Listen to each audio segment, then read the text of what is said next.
Alright, real talk. You ever watch a movie and for some reason it just hits you? Not because of the story or the effects, but because something in it feels like it's speaking directly to you. That was me after watching Dune Part 2, and I'm not even joking.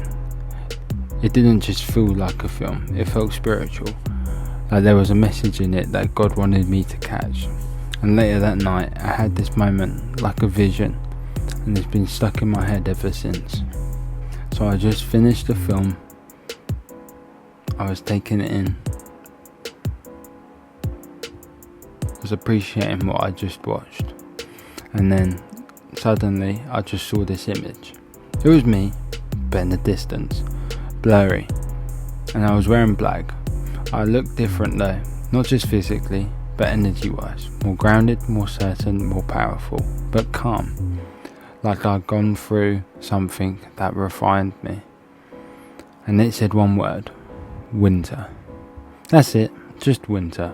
And I didn't know what that meant, but it stuck with me hard. And I've been thinking about it ever since, like maybe winter wasn't random. When you think about winter, it's cold, quiet, and things look dead on the surface. But underneath all that, roots are growing deeper. It's not the season for showing off, it's the season for building quietly. And that's when it hit me. Maybe this is my winter. A season of preparation, of discipline, of becoming that version of me I saw. The one that's grounded, calm, and focused. And that's where Dune comes back in. Because you've seen it, you know. It's not just about a desert planet and politics. It's about calling, temptation, sacrifice, and destiny. Paul Atreides, the main character, has to face everything he's afraid of. He's called the Chosen One, but he's also human. He struggles with pride, fear, and power. All the stuff we wrestle with too. And that's what got me, because the story is kind of like Christianity. And I heard this podcast also mention this, Christianity podcast, also linked the two. Before God brings you into your purpose, He also humbles you. He takes you through your desert, through your winter, because before you can lead, you've got to learn. Before you can rise, you've got to die to your old self. That's what Paul's story reminded me of, and honestly, it reflected my own. I think a lot of us, especially guys my age, we're in that season and don't even realise it. You're working on yourself, showing up, staying disciplined, but it still feels quiet. Like no one sees the progress, but that's the point. This is the season God uses to build you. You're not being forgotten, you're being forged.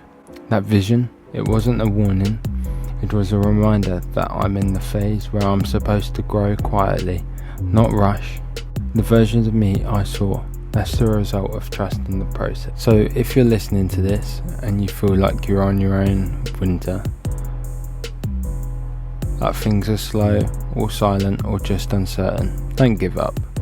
This might be the exact season God's using to prepare you for everything you've been praying for. Because growth doesn't always look loud, sometimes it looks like stillness, patience, and staying consistent even when no one's watching. And maybe one day, when your season changes, you'll look back and realise that winter built me. So I always end this off with a Bible verse. So here we have Habakkuk 2:3. For the vision awaits its appointed time. It speaks out of the end and will not prove false. Though it lingers, wait for it, it will certainly come.